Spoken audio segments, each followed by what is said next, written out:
Shalom, senang sekali dapat berjumpa kembali dalam program Bible Study Online CK7, di mana hari ini kita akan mempelajari sebuah bagian yang kedua dari kitab Mazmur, saudara.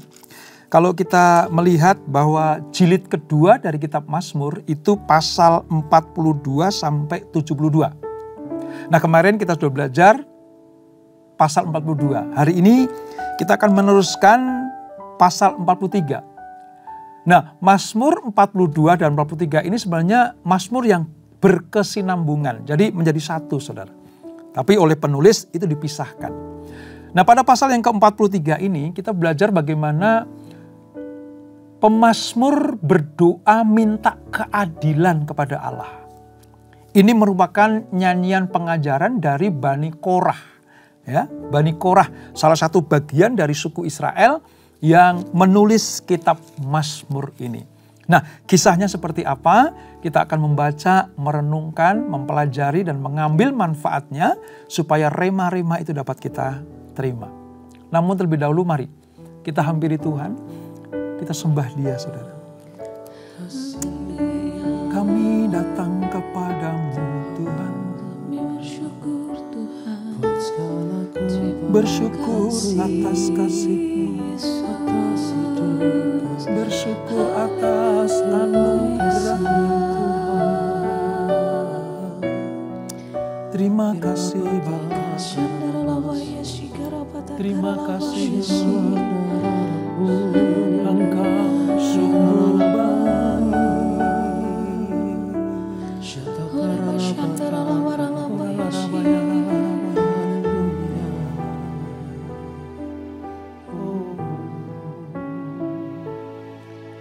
Setiap janji-Mu Tuhan ku simpan dalam lubuk hatiku.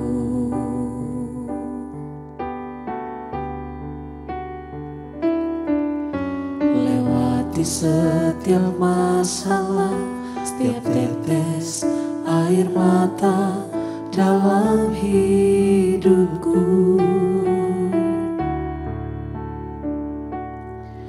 Janji-Mu menopang hidupku, kasih-Mu menuntun langkahku dalam setiap waktu.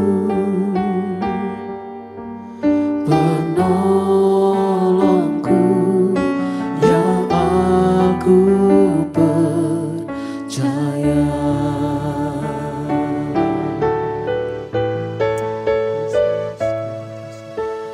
Terima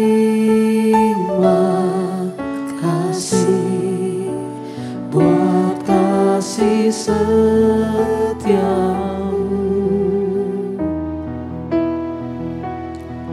penyertaan-Mu sempurna, janji-Mu tak pernah terlambat menolongku.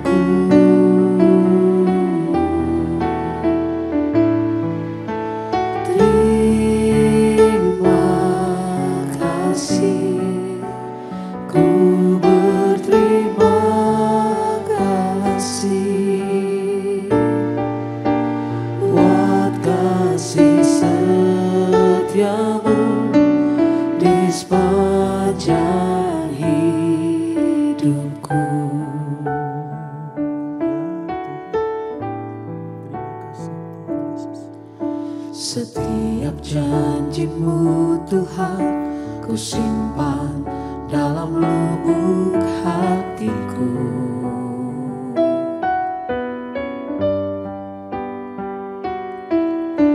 Lewati setiap masalah, tiap tetes air mata dalam hidupku.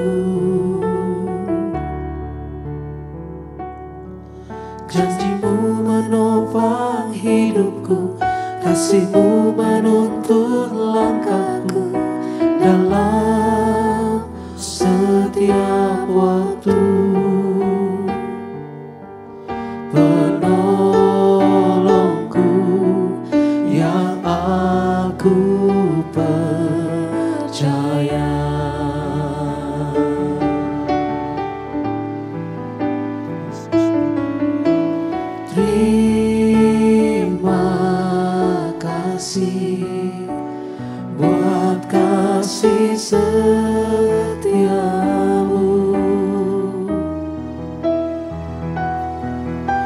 Penyertaan-Mu sempurna, janji-Mu tak pernah terlambat menolongku.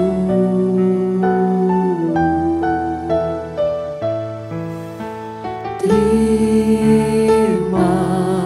kasih, ku berterima kasih buat kasih setiamu di sepanjang hidupku.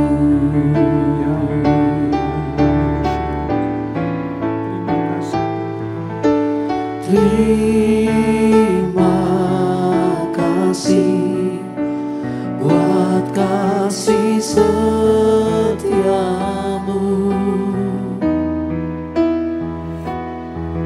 penyertaan-Mu sempurna, janji-Mu tak pernah terlambat menolongku.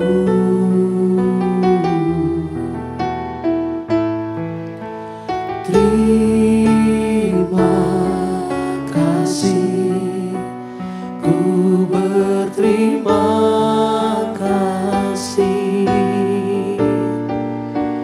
buat kasih setiamu di sepanjang hidupku.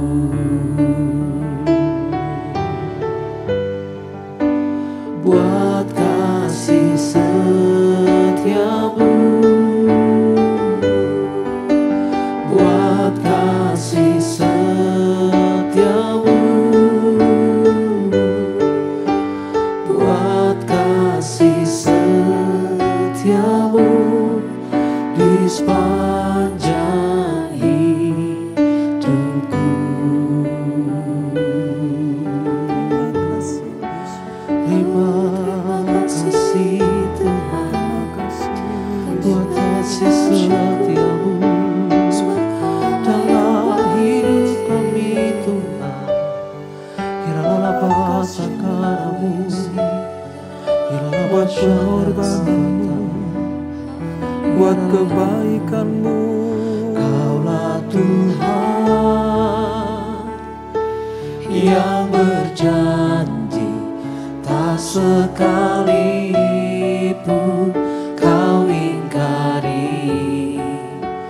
Kesetiaan-Mu sungguh terbukti di sepanjang hidupku. Untuk selamanya ku kan setia melayani, mengasihi-Mu. Tiada Tuhan seperti-Mu, Yesus. Kau Allahku yang setia.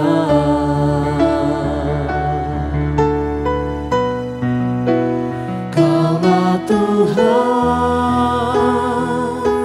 yang berjanji, tak sekalipun Kau ingkari. Kesetiaan-Mu sungguh terbukti di sepanjang hidupku. Untuk selamanya ku kan setia melayani, mengasihi-Mu.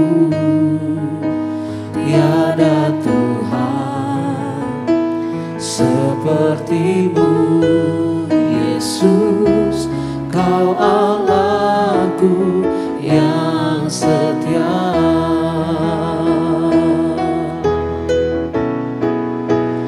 Kaulah Tuhan yang berjanji, tak sekalipun Kau ingkari.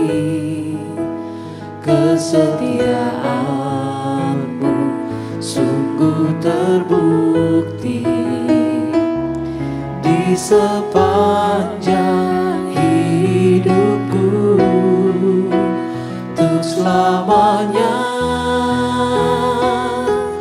ku kan setia melayani, mengasihimu. Tiada Tuhan sepertimu, Yesus, Kau Allahku yang setia. Tiada Tuhan sepertimu, Yesus, Kau Allahku yang setia. Tiada Tuhan sepertimu, Yesus, Kau Allahku yang setia. Amin, amin. Engkau Tuhan Allah pembela kami. Engkau Tuhan yang tidak pernah meninggalkan kami. Engkau Allah yang setia dan adil. Kami percaya keadilan-Mu itulah yang membuat kami tetap hidup di hadapan-Mu. Terima kasih Bapa. Kami akan melanjutkan pembelajaran kami. Urapi kami Tuhan, supaya kami jadi murid-murid-Mu yang setia belajar akan firman-Mu, semakin mengenal Engkau lewat firman-Mu, dan kami menjadi pelaku-pelaku firman yang tentunya menyenangkan hati-Mu. Terima kasih Bapa. Di dalam nama Yesus, mari yang siap belajar firman Tuhan. Sama-sama kita katakan, amin.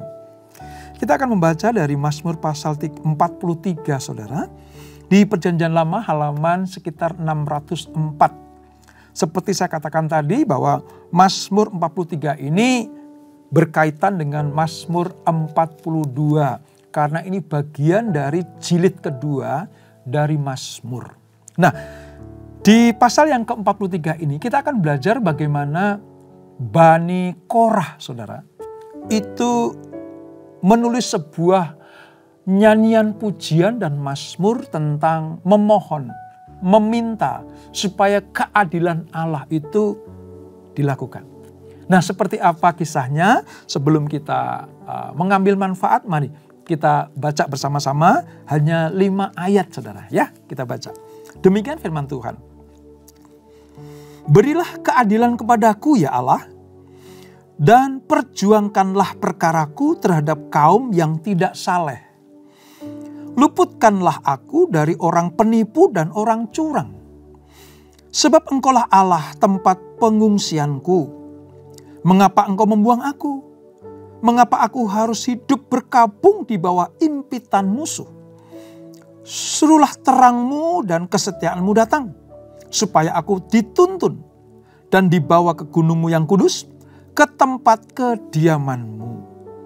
Maka aku dapat pergi ke mezbah Allah, menghadap Allah yang adalah sukacitaku dan kegembiraanku, dan bersyukur kepadamu dengan kecapi. Ya Allah, ya Allahku, mengapa Engkau tertekan hai jiwaku, dan mengapa Engkau gelisah dalam diriku?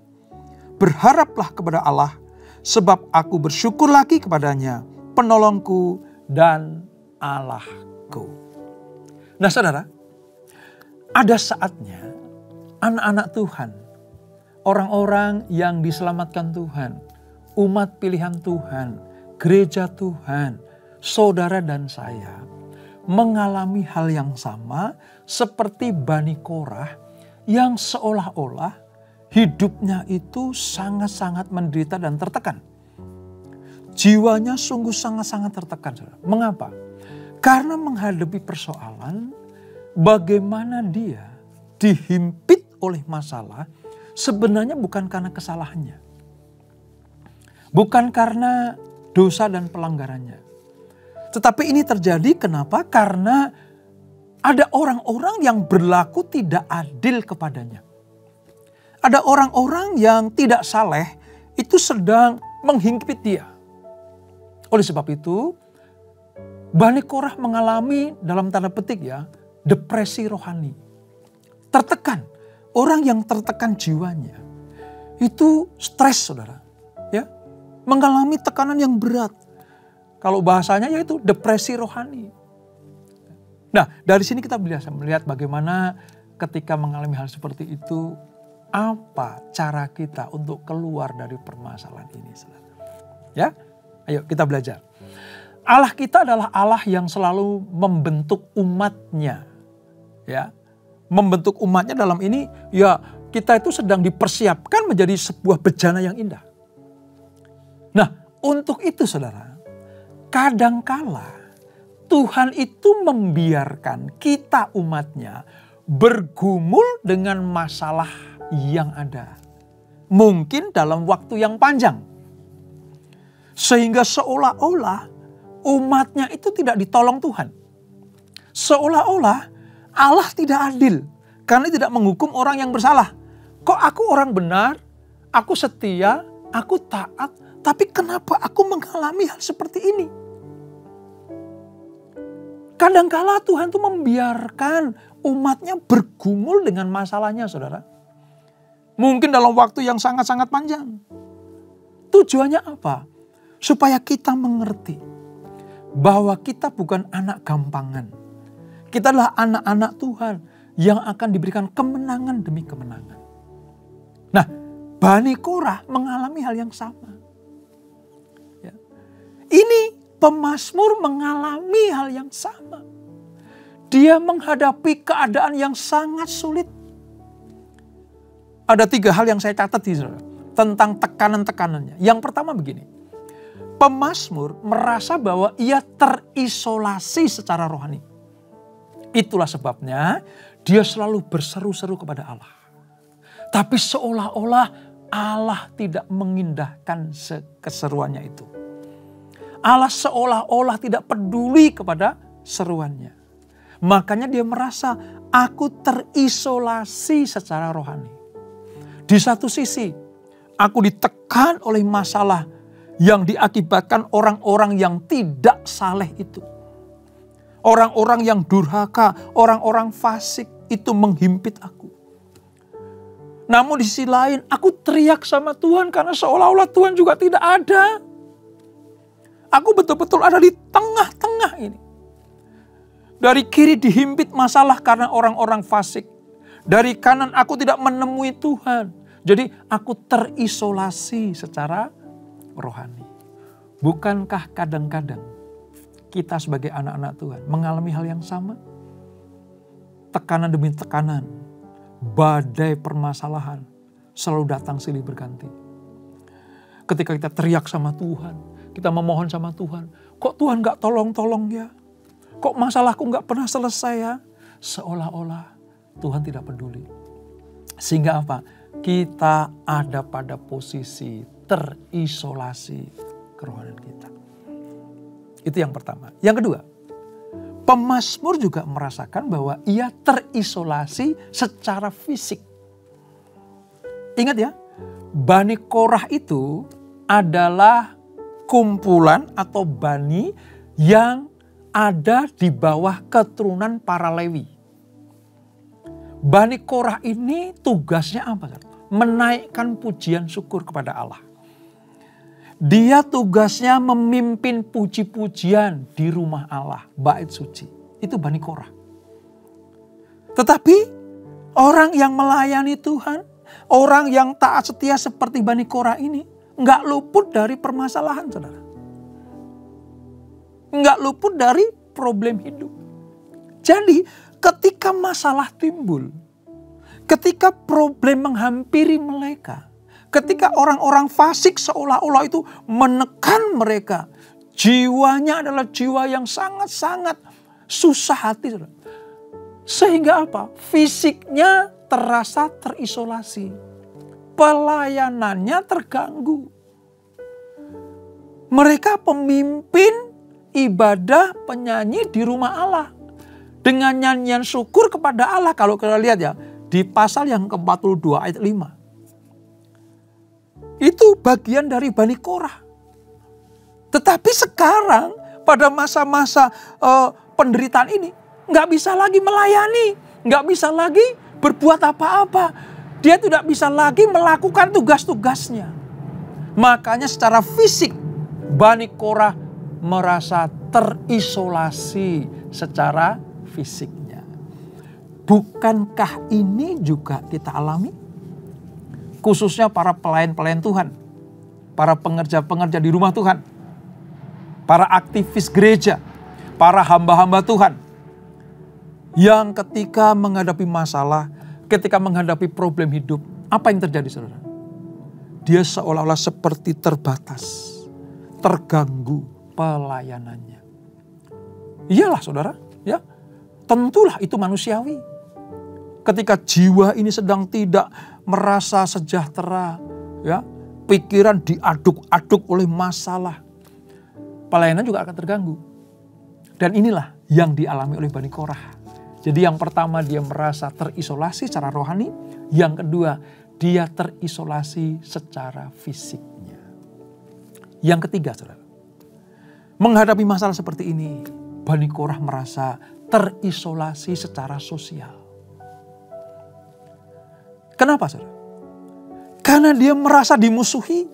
Dia betul-betul dihimpit oleh orang-orang yang tadi itu nggak saleh tadi, orang-orang fasik, mencibir, bahkan mengata-ngatai.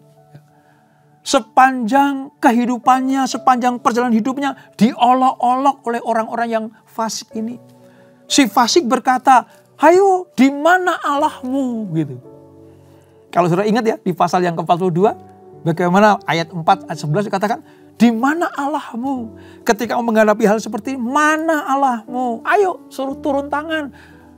Itu dialami oleh Bani Korah. Dialami oleh anak-anak Tuhan, pelayan-pelayan Tuhan pada masa perjanjian lama dulu. Dia merasa terisolasi secara sosial. Diledek, dihina, diolok-olok, saudara. Dan itu menjadi bagian dari proses kehidupan Bani Korah. Sekali lagi, bukankah ketiga hal tadi kita alami juga? Terisolasi secara rohani, terisolasi secara fisik, dan terisolasi secara sosial. Pada perjanjian lama dialami oleh Bani Korah, Tuhan kita juga memberikan sebuah pelajaran, didikan, proses hidup ini, saintifikasi kepada anak-anaknya dengan cara hal yang sama. Oleh sebab itu, dari kisah ini kita belajar gimana caranya, bagaimana jalan keluarnya, supaya kita mengalami jalan keluar dan kemenangan demi kemenangan. Nah, dapat dikatakan begini, saudara, bahwa pemazmur itu mengalami yang disebut tekanan jiwa. Tekanan jiwa, saudara. Karena masih manusia, ya kan? Mereka bukan malaikat. Mereka bukan makhluk roh halus, bukan. Masih manusia, punya rasa, punya jiwa. Jadi ketika menghadapi masalah, jiwanya tertekan. Depresi terjadi. Namun, ada hal yang patut kita pelajari. Apa itu, saudara?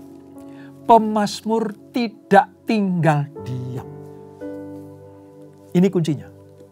Pemazmur tidak tinggal diam. Ia mau keluar dari situasi seperti ini. Dia pengen menyelesaikan masalahnya. Ingat ya, masalah tidak kita hindari. Masalah tidak kita jauhi. Tapi masalah harus kita hadapi. Dan dari pelajaran ini kita melihat bagaimana Bani Korah, sang pemazmur, ingin mengalahkan, mengatasi masalah dengan cara-caranya Tuhan. Nah, bagaimana caranya mengatasi masalah seperti ini? Yang pertama, saudara, ia mengakui dulu bahwa hatinya tertekan, jiwanya gelisah dan tertekan.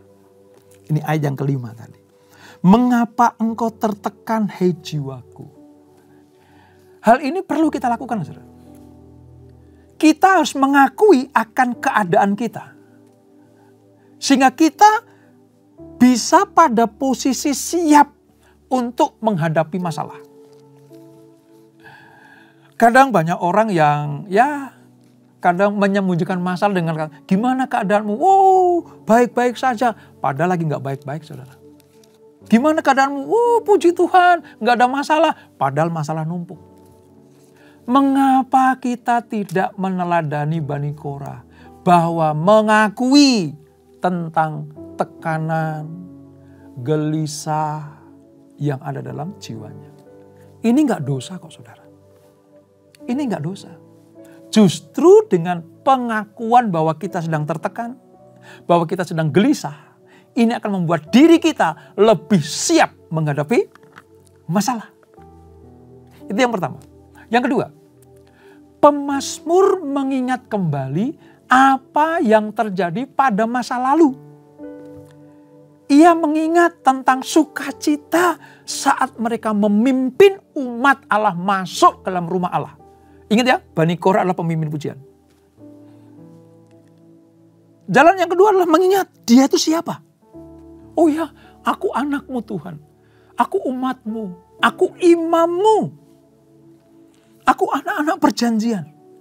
Ini jalan yang kedua yang kita miliki, saudara.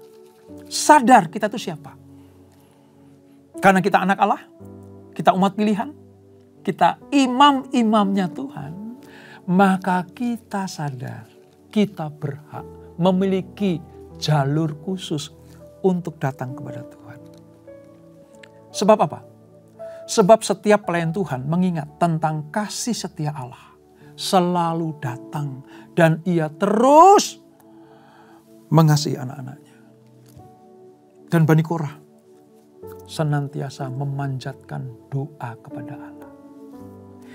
Ingatan tentang posisi kita di hadapan Tuhan itu sangat penting, saudara. Supaya apa? Kita tidak kehilangan identitas. Bahwa kita adalah umat perjanjian. Itu yang kedua. Yang ketiga, saudara.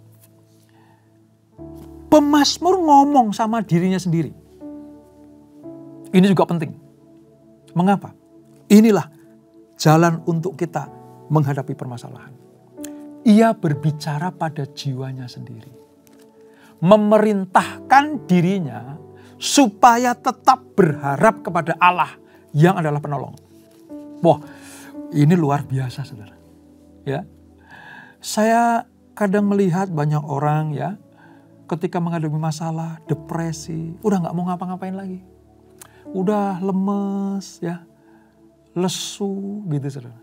Nggak punya daya, padahal dia anak Tuhan loh, padahal dia imam Tuhan loh, dia melayani loh.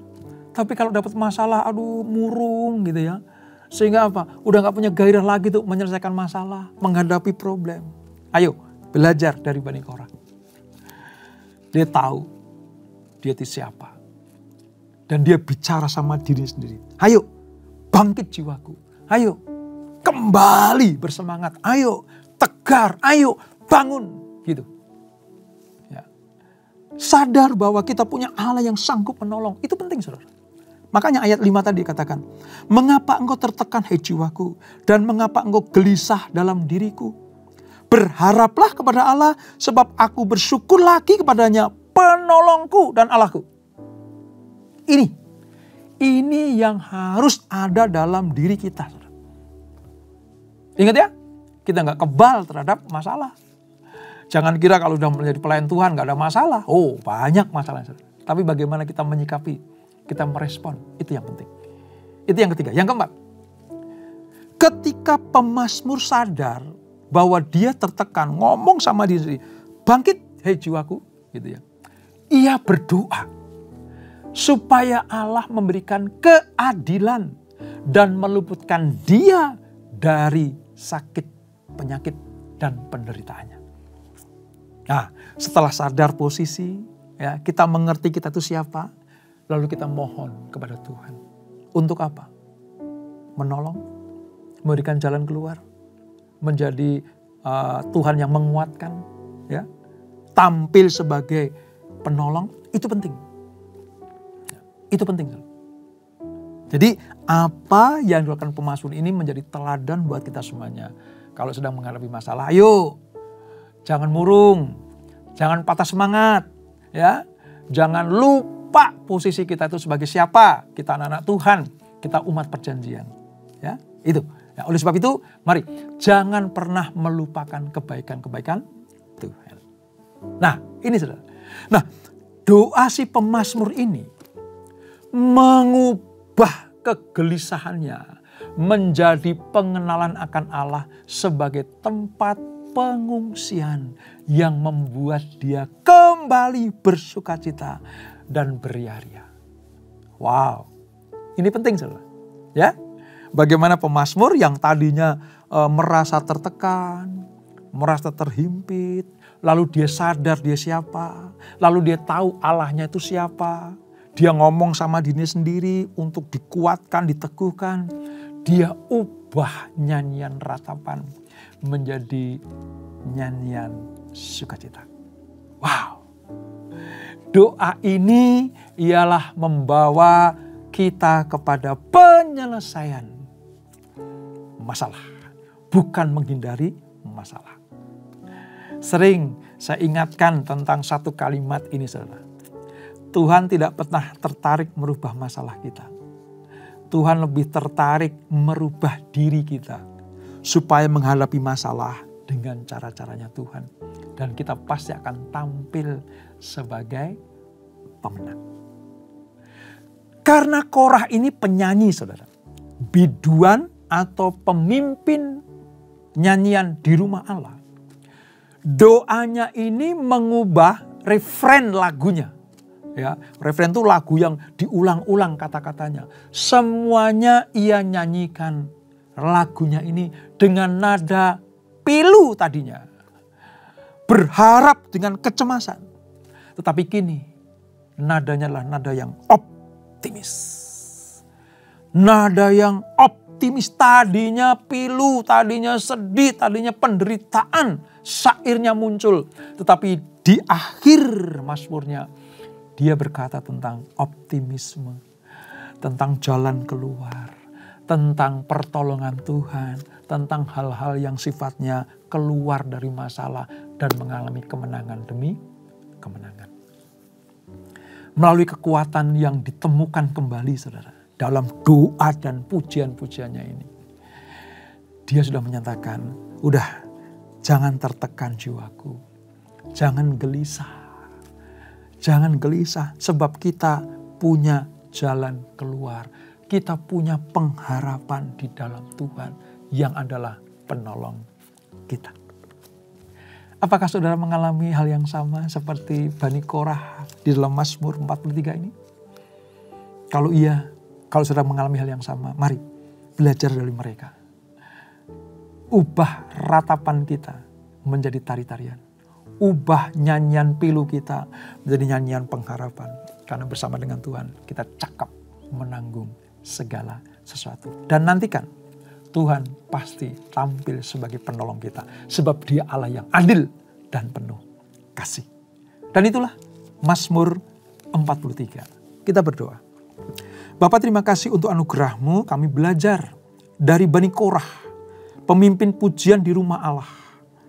Yang sekalipun dia adalah para imam dari keturunan Lewi.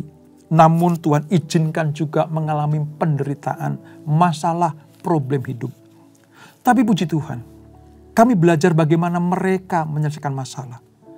Nyanyian mereka awalnya nyanyian pilu, nyanyian penderitaan, kegelisahan, depresi, tekanan jiwa. Tapi puji Tuhan, di akhir nyanyiannya dia sedang menguatkan hatinya, menegur dirinya sendiri. Mengapa engkau tertekan, hai jiwaku? Mengapa engkau gelisah dalam hatimu? Lihat, Allah kita adalah Allah penolong yang sanggup memberikan keadilan dan jalan keluar. Terima kasih Bapak untuk pelajaran pada hari ini. Kami mau meneladani cara Korah menghadapi masalah. Kami tahu sadar diri, kami ini siapa. Kami adalah anak-anak Tuhan, imam-imam Tuhan, para pelayan Tuhan, orang-orang perjanjian Allah yang mendapatkan anugerah dan pertolongan Tuhan. Kami punya Allah yang adil dan setia. Oleh sebab itu, kalau kami menghadapi masalah, jalan keluarnya adalah datang kepada Tuhan. Datang kepada Yesus.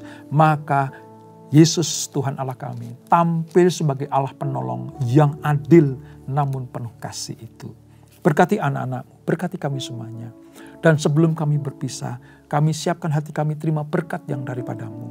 Kekasih-kekasih Kristus arahkan hatimu kepada Tuhan. Terimalah berkat, kasih anugerah dari Allah Bapa yang berlimpah-limpah di dalam anaknya yang tunggal Tuhan Yesus Kristus. Dan persekutuan yang manis dalam Roh Kudus menyertai kita semuanya. Mulai saat ini sampai Maranatha. Yesus datang yang kedua kali menjemput kita semuanya. Bertemu di awan-awan yang permai. Menikmati kemuliaan kekal sampai selama-lamanya. Yang diberkati, sama-sama kita katakan amin. Tuhan Yesus memberkati.